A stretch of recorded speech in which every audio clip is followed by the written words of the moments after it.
Bonjour et bienvenue dans cet épisode de Récif Captif chez Gilles où on vient de mettre en place un Red Sea Mac... Non, Red Sea Reefer de luxe XXL 750.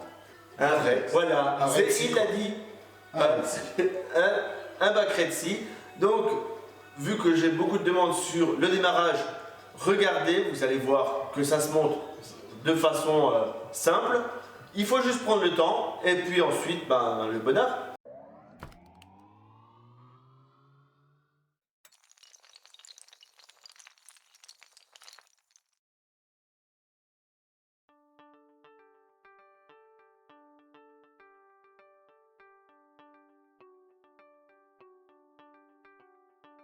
Dans un premier temps, nous avons ouvert le colis en présence du transporteur pour vérifier que l'intégralité des éléments était là et l'intégrité aussi était présente, c'est-à-dire que l'aquarium était en bon état, qu'il n'était ni cassé ni rayé.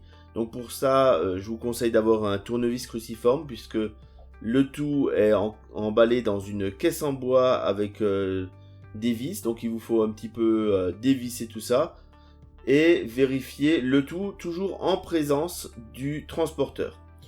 Une fois que vous êtes d'accord avec tout ça, vous signez le bon de livraison et on commence à ouvrir la caisse pour pouvoir sortir la cuve en verre.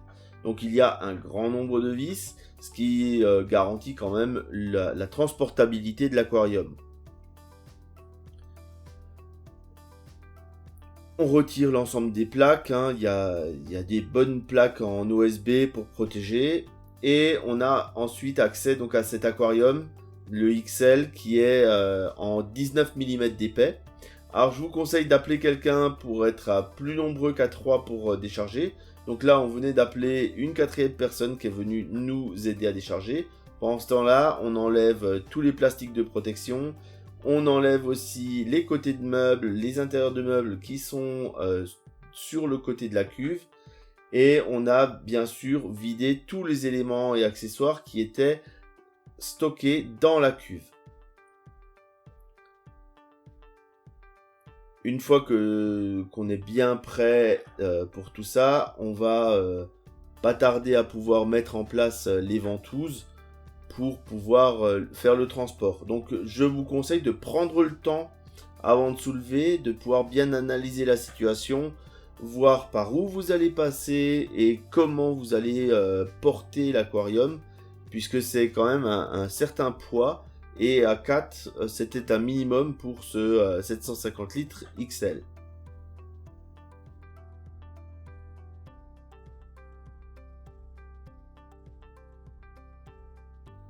On met en place donc les ventouses, on est tous prêts et on va sortir l'aquarium et le mettre sur des plaques roulantes. Ça permet d'éviter de devoir porter à chaque fois.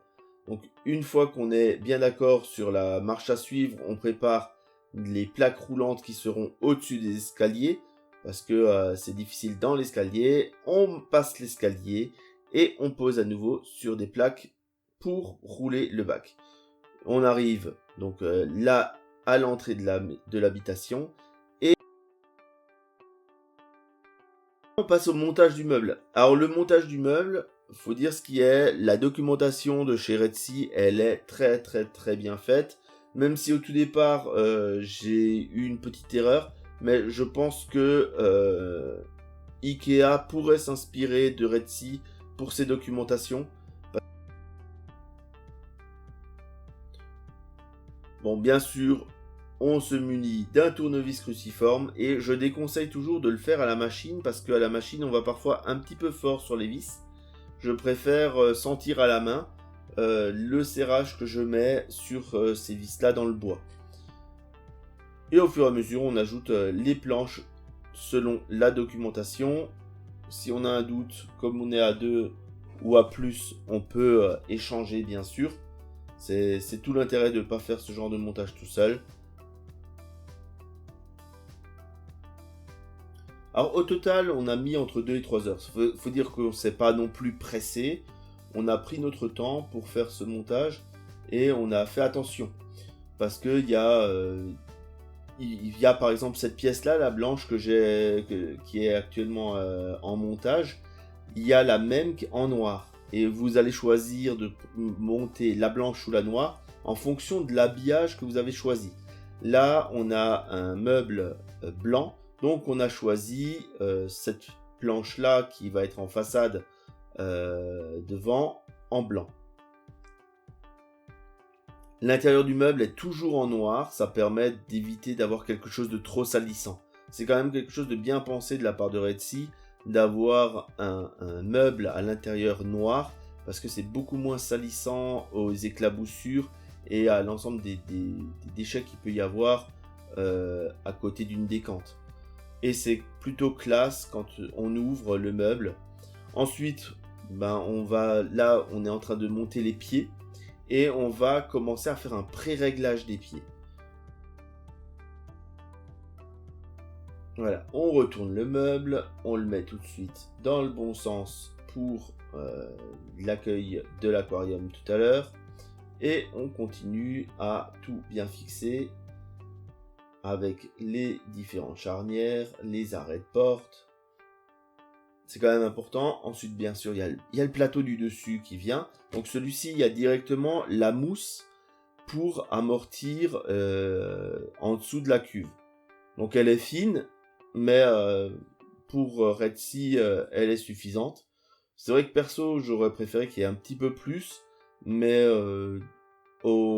ensuite, d'après les retours, elle suffit largement à enlever les vibrations.